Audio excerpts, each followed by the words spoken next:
안녕하세요. 파산관제인 홍인필 변호사입니다. 오늘은 67년 여자분의 파산 면책 사례를 한번 살펴보겠습니다. 폐지 신청이 된 걸 보니까 파산 환가는 없었습니다.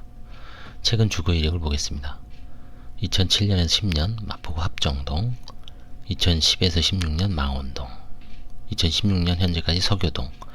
주로 이제 합정동, 망원동, 서교동에서 지금 이게 임차 0000 한 건 뭐냐면, 이건 나중에도 말씀드리겠지만, 이분은 이제 면책을 취하를 했습니다. 그래서 제가 이거를 그냥 최초에 주로 이제 임차로 초기 모드로 해놨는데, 이거는 실제 조사를 한 건 아닙니다. 다만 채무자가 최초에 주민등록 초본을 내서 2007년에서 10년 정도를 이렇게 주소 변동 내역을 주거를 조사해야 하기 때문에 초안을 잡아놓은 겁니다.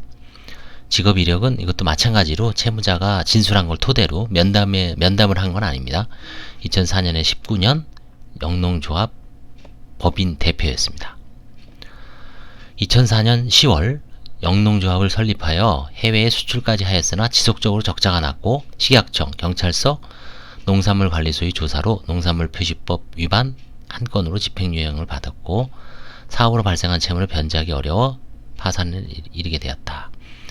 이 사건에서는 영농조합은 이미 법인 파산을 신청을 해서 청산이 완료가 된 상황에서 대표자인 채무자가 이제 연대보증 채무를 갚을 수가 없어서 이제 파산에 이르게 된 겁니다. 해당 사항 없고요. 이혼 정보. 99년 10월에 협의 이혼했습니다. 근데 이제 제가 첫 파산 선고 날 물어봤습니다. 왜냐면 이제 이게 기록에 모순된 게 나옵니다. 99년 10월에 이혼을 했는데 채무자의 사업은 2002년인가 시작됩니다. 결국 이혼한 남편이 명의대여를 했다는 건데 좀 석연치 않죠. 결국은 이제 가장이혼이라는 게 즉시 어떤 적발이 되니까 취한 것 같습니다. 본인은 이제 이 학력도 파악 불가는 면담을 못해서 이렇게 파악 불가를 해놓은 거지, 아들하고 딸이 있습니다. 32살, 28살. 여기서 아들이 뒤에도 보시겠지만 임대차 계약, 오피스텔하고 이제 본인의 원룸 두 개를 임대차 계약을 하고 있습니다. 근데 그 금액이 좀 많습니다. 억이 넘습니다. 그래서 아마 채무자 내지 채무자와 가장이거나 배우자의 은닉재산으로 볼 수 있기 때문에 그 조사를 피하기 위해서 또 면책을 취한 것 같습니다. 채무 액수는 3억 6천. 물론 이건 다 영농조합, 농협에서 이제 대출 받을 때 채무자가 대표자로서, 영농조합이 대표자로서 아마 연대보증을 쓴 것 같습니다. 이것도 이제 사실 조사가 이루어지지는 않는 겁니다.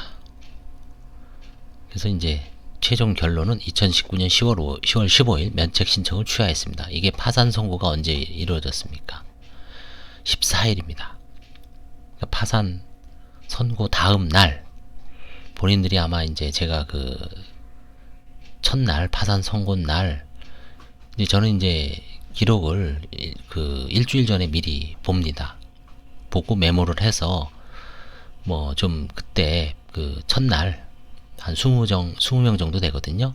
그 중에서 좀 한 5명에서 6명 정도 이제 환가 내지 아니면 좀 깊게 조사할 사람들한테는 이것저것 툭툭툭 좀 물어봅니다. 몇 가지 사항에 대해서 메모한 걸 토대로 해서. 그래서 이제 이런 걸 물어봤어요. 채무자가 대표로 있던 영농조합은 법인 청산을 마쳤으므로 법인 주식 이동 상황을 이제 한번 살펴보겠다. 그 다음에 99년 이혼하였으나 2004년 이후에 사업을 함께한 전 배우자의 가장 이혼 여부. 이건 좀 이상하잖아요. 상식적으로 생각해봐도 99년에 이혼했는데 채무자가 이 영농조합이 2004년에 대표자로 취임을 해서 현재까지 쭉 사업을 영위했고 법인 창산까지 했습니다.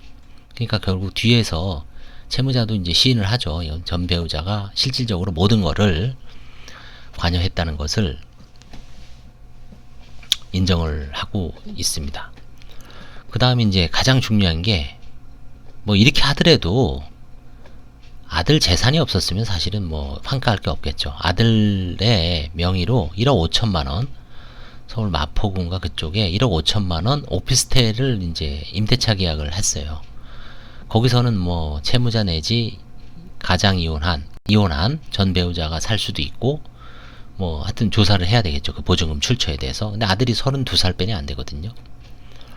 그 다음에 이제 이 대전에인가 어디 그 지방에, 대전인지 천안인지 거기서 아들이 2천만 원짜리 방을 얻고 있습니다. 뭐 그거야 이거나 이제 넘어갈 수 있지만 1억 5천만 원은 좀 크죠. 그래서 이 임대차 계약 보증금 형성 경위를 조사를 한다고 제가 천명을 했습니다. 그 다음에 딸 명의의 보험 계약이 있어요. 그래서 그게 혹시 해약한 금액이 아마 그때 한 1,000만 원, 하여튼 좀 어느 정도 이제 환가할 만한 수준이었습니다. 한 뭐 2, 300, 3, 400이 아니라 한 500에서 1000 정도 됐던 것 같습니다. 그래서 결국 이거는 은닉재산일 가능성이 있죠. 계속 조사하다 보면 뭐 아마 아들하고 딸이 나이상 형성하기가 좀 힘든 상황이거든요. 32살, 28살. 특별한 어떤 뭐 물론 좋은 직장에 조기에 취업을 해서 그걸 속 시원하게 소득금액증명서를 딱 띄워오면은 딱 맞아 떨어지죠. 그때는. 근데 그게 그럴 가능성이 아마 본인들이 자신이 없었을 거예요. 그래서 이런 걸 두고 아마 제가 어떻게 보면 이제 첫날 이런 거를 확실하게 조사하겠다라고 천명을 해서 이 사람들을 단념시킨 것도 의미는 있습니다. 왜냐면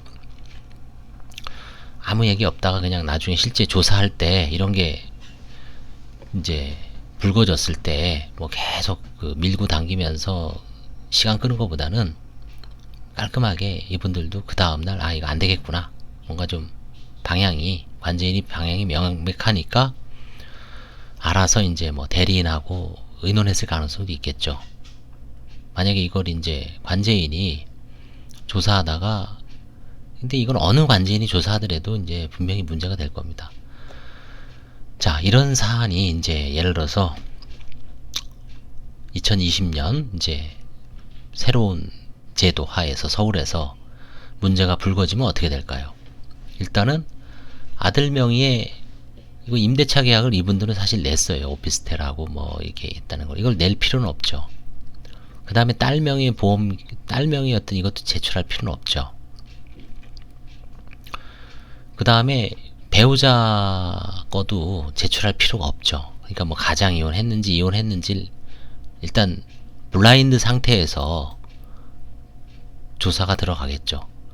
그럼 이제 관제인 입장에서는 정보가 한정된 상황에서 이 영농조합의 왜 대표가 됐는지, 이게 실제 채무자가 운영을 했는지, 뭐 누가 운영했는지, 그럼 이제 면담하는 과정 속에서 전 배우자가 운영을 했다.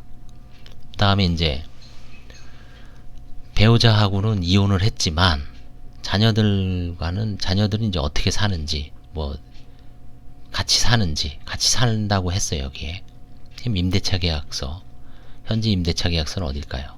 이제 이 마포구 서교동, 이게 아마 1억 5천이었던 것 같아요. 이게 그럼 이게 이제 임차가 채무자 명의가 아니라 아들 명의로 돼 있어. 그럼 제출을 해야죠. 사실은 이제 처음에 이제 혼한 상태에서 시작하느냐 아니면 좀 어두운 상태에서 시작하느냐의 차이죠. 그래서 이제 가능성, 어두운 상태에서 출발을 하면 못 찾을 가능성이 있죠. 놓칠 가능성이 옛날보다 확률이 확실히 높아집니다. 아주 밝은 상태, 라이트가 켜져 있는 상태에서 보면 당연히 투수도 그렇고 타자도 그렇고 밝은 상태에서 대비를 하는 거죠. 근데 뭔가 어두침침해요. 아들 거도 안 내고 딸 거도 안 내고 뭐 계약서를 안 내고 이런 상황에서 하면은 앞으로 이런 류의 사건에서는 은닉을 관제인이 놓칠 가능성이 상당히 개연성이 높다라고 저도 이제 생각이 돼요. 이분들도 사실 새로운 제도 하에서 내면 결론이 달라질 수도 있습니다. 그래서 결국 이제 개인 파산이 뭐 은닉하는 걸 잡아내야 되겠지만 기본적으로는 이제 조사 과정 속에서 채무자의 진술이라든가 계좌 아니면 어떤 합당한 그 관련성 채권자의 이의라든가 이런 걸 토대로 해서 관련성을 넓혀 갔을 때는 그 지금 현행 조사 제도가 너무 이제 그 좀 많은 양을 조사한다는 어떤 그런 비판이 있으니까 지금은 이제 의무적으로 다 냈잖아요. 부모 거도 내고 엄마 거도 내고 자녀들 거도 내고 모든 걸 다 낸 상태에서 이제 출발하니까 관제인 입장에서는 사실 좋죠. 혼한 상태에서 이제 다 알 수 있죠. 이게 이미 상속재산도 다 존재하는지, 미등기가 존재하는지, 그 다음에 자녀 명의로 뭐가 있는지, 세무별 과세증명서. 근데 이제 지금 이제 채무자 위주로 그 축소했죠. 대폭 축소했기 때문에 뭐 어쩔 수가 없는 것 같습니다. 뭐 나름대로 관제인 입장에서 노하우를 동원해서 최선을 다하겠지만 이제 뭐 세는 거는 어쩔 수 없고 그냥 현행 제도 하에서 최선을 다할 뿐입니다. 그래서 고민 내시는 분들은 한번 이런 비슷한 사례에서 과감하게 한번 파산 면책을 신청을 하십시오. 감사합니다.